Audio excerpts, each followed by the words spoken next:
준호 아버지가 아들의 결혼을 막았습니다. 이유는 없었습니다.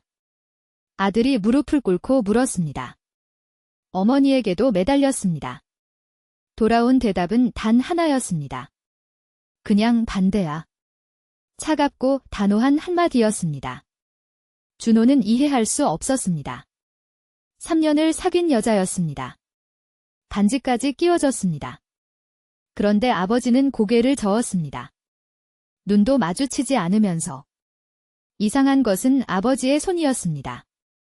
서연의 이름이 나올 때마다 손이 떨렸습니다. 미세하게.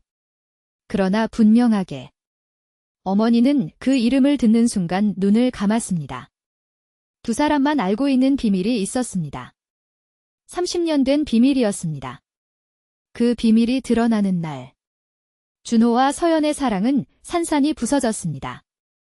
진짜 이유는 따로 있었습니다. 준호와 서연이 처음 만난 것은 회사 신입사원 교육장에서였습니다. 준호는 마케팅팀, 서연은 기획팀이었습니다. 처음 눈이 마주쳤을 때 준호는 숨이 막혔다고 했습니다. 서연은 웃음 대신 시선을 피했습니다. 그게 더 마음에 걸렸습니다. 3년을 사귀었습니다. 한강변 작은 카페에서 준호가 반지 상자를 꺼냈을 때 서연의 눈에 눈물이 고였습니다. 서연, 나 같은 사람 괜찮아요. 준호, 당연하지. 서연 씨 말고 없어. 서연, 고마워요. 반지가 손가락에 끼워졌습니다. 서연은 그 손을 한참 내려다봤습니다. 이런 소중한 이야기를 더 많이 전하고 싶습니다. 구독과 좋아요가 큰 힘이 됩니다. 2달 뒤. 준호는 부모님께 서연을 처음 데려갔습니다. 강남 아파트 거실이었습니다. 어머니 박명숙은 준비한 과일을 내오며 환하게 웃었습니다. 그런데 아버지 김강진은 달랐습니다. 서연을 보는 순간 표정이 굳었습니다. 손에 들고 있던 신문이 떨어졌습니다. 주웠습니다. 아무 말도 하지 않았습니다. 저녁 식사가 끝나고 서연이 화장실에 간 사이 아버지가 낮은 목소리로 말했습니다. 아버지, 준호야. 준호, 네. 아버지, 그 아이. 이름이 뭐라고 했냐? 준호, 이서연이요. 왜요? 아버지. 아니다. 어머니 눈빛이 흔들렸습니다. 잠깐이었습니다. 그러나 준호는 놓치지 않았습니다. 집으로 돌아오는 길. 서연이 물었습니다. 서연, 아버님이 저 마음에 안 드시는 것 같았어요. 준호, 아니야. 원래 말수가 없으셔. 서연, 그래요? 준호, 응. 괜찮아. 준호는 웃었습니다. 그러나 그날 밤 아버지의 표정이 머릿속에서 지워지지 않았습니다. 신문을 떨어뜨리던 손. 서연의 이름을 듣던 순간의 침묵. 무언가 있었습니다. 준호는 느꼈습니다. 사흘 뒤. 아버지에게 전화가 왔습니다. 아버지, 준호야. 그 아가씨랑 결혼하지 마라. 준호, 네. 아버지, 결혼은 안 된다. 준호, 아버지. 갑자기 무슨 말씀이에요? 이유가 뭐예요? 전화 너머에서 긴 침묵이 흘렀습니다. 아버지의 숨소리만 들렸습니다. 아버지, 그냥. 반대야. 준호, 아버지. 전화가 끊겼습니다. 준호는 다음 날 부모님 집으로 달려갔습니다. 아버지는 거실 소파에 앉아 창밖을 바라보고 있었습니다. 어머니는 부엌에 서 있었습니다. 손에 아무것도 들지 않은 채. 준호, 아버지. 이유가 뭐예요? 서연 씨가 어떻다는 건지 말씀이라도 해주세요. 아버지, 이유 없다. 그냥 안 된다. 준호, 그냥이 어딨어요. 3년 사귀었어요. 결혼하려고요. 아버지, 안 된다고 했다. 아버지의 목소리가 낮아졌습니다. 낮을수록 단호했습니다. 준호는 어머니에게 시선을 돌렸습니다. 준호, 어머니. 어머니는요? 어머니. 준호, 어머니. 어머니, 아버지 말씀 들어. 그게 다야. 어머니의 눈이 빨개졌습니다. 눈물이 나올 것 같았습니다. 그런데 울지 않았습니다. 이를 악물었습니다. 준호는 이해할 수 없었습니다. 두 사람 모두 무언가 알고 있었습니다. 그런데 말하지 않았습니다. 말할 수 없는 것이었습니다. 그로부터 일주일 뒤, 서연이 함께 찾아가기로 했습니다. 직접 여쭤보겠다고 했습니다. 서연, 제가 직접 부모님을 만나볼게요. 뭔가 제가 잘못한 게 있으면 말씀해 주실 거잖아요. 준호, 서연 씨가 잘못한 게 없어. 서연, 그래도요. 그냥 이렇게 끝낼 수는 없잖아요. 두 사람이 다시 아파트 초인종을 눌렀습니다. 어머니가 문을 열었습니다. 서연을 보는 순간 어머니 눈에 무언가 스쳤습니다. 공포에 가까운 것이었습니다. 어머니, 너희 어머니가 최순애 씨니? 서연, 네. 어떻게? 어머니가 뒤를 돌아봤습니다. 아버지가 현관 끝에 서 있었습니다. 두 사람의 눈이 마주쳤습니다. 아버지가 먼저 눈을 감았습니다. 아버지, 들어오지 마라. 서연, 아버님. 아버지, 이 집에 다시는 오지 마. 문이 닫혔습니다. 서연은 굳어버렸습니다. 준호는 그 자리에 서서 아무 말도 하지 못했습니다.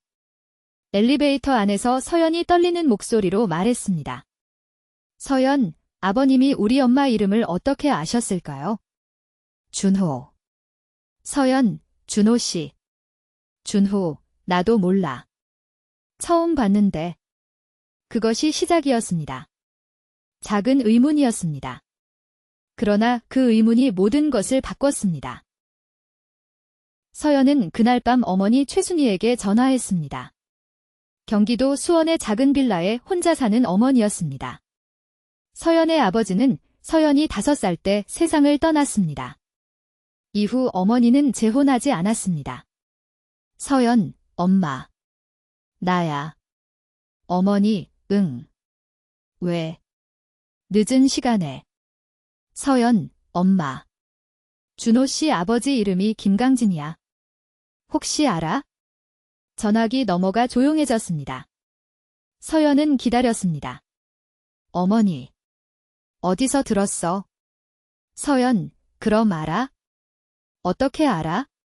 어머니, 아니야. 모르는 사람이야. 어머니의 목소리가 떨렸습니다. 분명히 떨렸습니다. 서연, 엄마. 거짓말 하지 마. 목소리 이상해. 어머니, 거짓말 아니야? 모르는 사람이라고. 그리고 서연아. 그 남자랑. 결혼 생각 다시 해봐. 서연, 엄마도. 어머니, 그냥 엄마 말 들어. 전화가 끊겼습니다. 서연은 핸드폰을 내려다봤습니다. 손이 떨렸습니다. 준호는 그날 부모님 집을 다시 찾아갔습니다. 이번엔 혼자였습니다. 벨을 눌러도 문이 열리지 않았습니다. 준호는 비밀번호를 눌렀습니다. 어릴 때부터 알던 번호였습니다. 집 안은 조용했습니다. 아버지는 없었습니다. 어머니도 없었습니다. 준호는 아버지 서재로 들어갔습니다. 책상 위에 서류들이 쌓여 있었습니다. 준호는 서랍을 열었습니다. 낡은 봉투 하나가 있었습니다. 봉투 안에 사진이 들어 있었습니다. 꺼내봤습니다. 젊은 여자의 사진이었습니다. 20대로 보였습니다. 단발머리. 수줍게 웃고 있었습니다. 그런데 이상했습니다. 어딘가 낯이 익었습니다. 그 눈매. 그 미소. 분명히 어딘가서 본 얼굴이었습니다. 준호는 핸드폰을 꺼냈습니다. 서연의 카카오톡 프로필 사진과 비교했습니다. 사진 속 젊은 여자. 그리고 서연. 눈매가 같았습니다. 입술선이 같았습니다. 준호. 준호는 사진을 다시 봉투에 넣었습니다. 손이 멈추지 않았습니다. 서재 문을 닫고 나왔습니다. 현관을 나서면서 신발장 위에 가족 사진을 봤습니다. 아버지, 어머니, 어린 준호. 3명뿐이었습니다. 준호는 계단을 내려왔습니다. 한 계단씩. 천천히. 뭔가 알면 안 될 것을 알게 될 것 같은 느낌이 들었습니다. 준호는 아버지가 돌아오길 기다렸습니다. 현관 앞 복도에 앉아서 2시간이 지났습니다. 밤 10시였습니다. 현관문이 열렸습니다. 아버지가 들어서다 준호를 보고 멈췄습니다. 아버지, 여기 있었냐? 준호, 네. 준호가 일어나며 봉투를 꺼냈습니다. 아버지 눈이 흔들렸습니다. 준호, 서재 서랍에 있었어요. 아버지, 그건. 준호, 이 여자가 누구예요? 아버지가 봉투를 낚아챘습니다. 그런데 이미 늦었습니다. 준호, 서연 씨 어머니죠. 최순애 씨. 아버지. 준호, 아버지가 왜 이 사진을 갖고 있어요? 어떻게 아는 사람이에요? 아버지가 소파에 주저앉았습니다. 오래된 소파가 삐걱거렸습니다. 아버지는 봉투를 무릎 위에 올려놨습니다. 한참을 말이 없었습니다. 어머니가 안방에서 나왔습니다. 상황을 보고 그 자리에 굳었습니다. 아버지, 명수가. 어머니. 아버지, 준호가 알았어. 어머니, 무슨 소릴. 아버지, 사진을 봤대. 어머니가 벽에 기댔습니다. 천천히 눈을 감았습니다. 준호, 두 분이 뭘 알고 있는 거예요? 말해줘요. 이유만 알면 돼요. 아버지. 준호, 아버지. 아버지가 드디어 고개를 들었습니다. 눈이 빨개져 있었습니다. 아버지, 최순애 씨. 오래전에 알던 사람이다. 준호, 얼마나요? 아버지, 30년 전이야. 준호, 30년. 어떻게 아는 사람인데요? 아버지. 그때 아버지가 잠깐 알고 지냈어. 준호는 침묵했습니다. 잠깐 알고 지냈다. 그 말의 무게가 느껴졌습니다. 준호, 사귀었어요. 아버지. 준호, 어머니랑 결혼하고 나서요? 아버지, 준호야. 준호, 대답해요. 어머니랑 결혼하고 나서 그 여자랑 만났어요?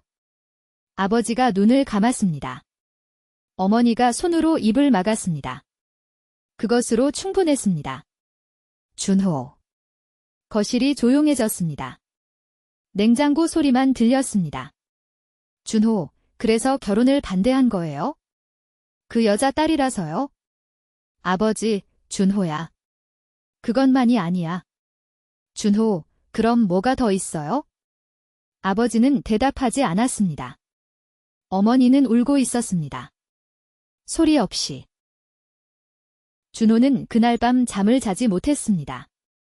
아버지가 마지막에 한 말이 귓속에서 사라지지 않았습니다. 그것만이 아니야. 그것만이 아니라면 무엇이 더 있다는 것인가? 다음 날 아침.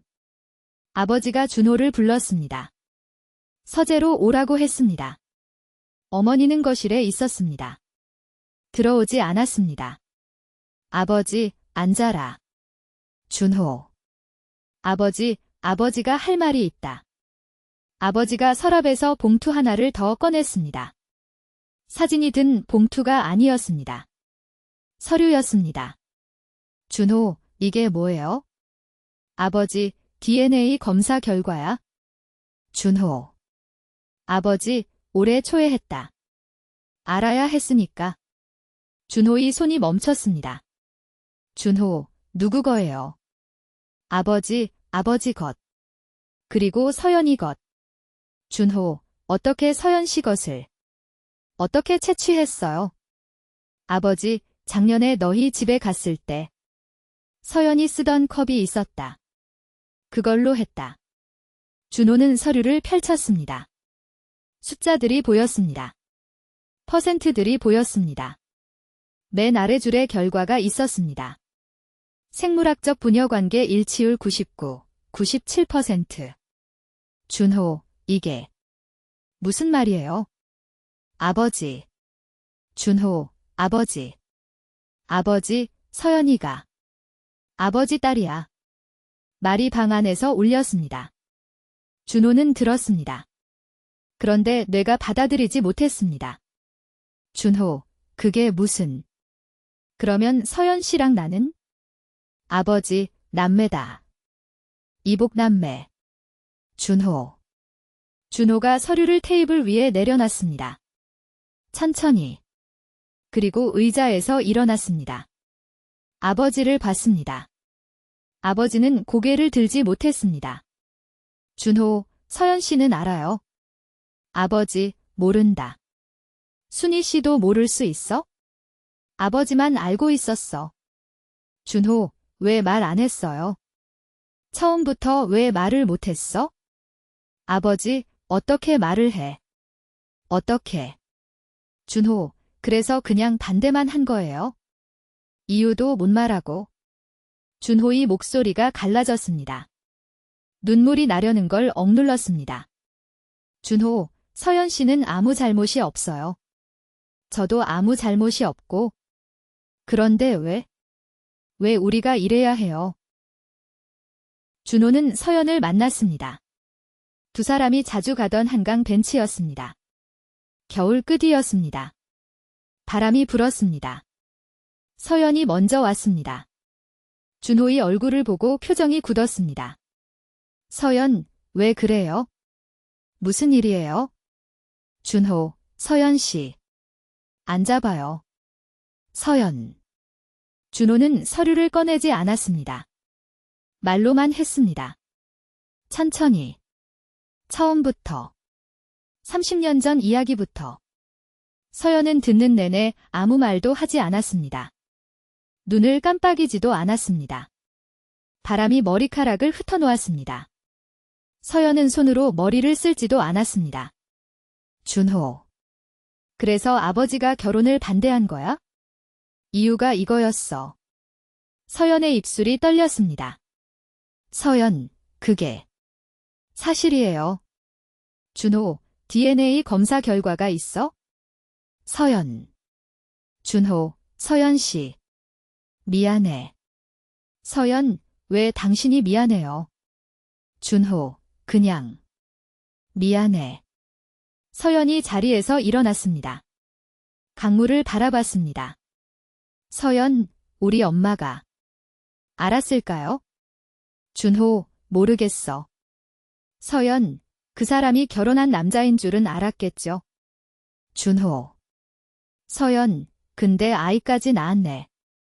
서연의 목소리가 냉정했습니다. 너무 냉정해서 더 슬펐습니다. 그날 저녁. 두 가족이 처음이자 마지막으로 한자리에 모였습니다. 준호가 요청했습니다. 준호네 아파트 거실이었습니다.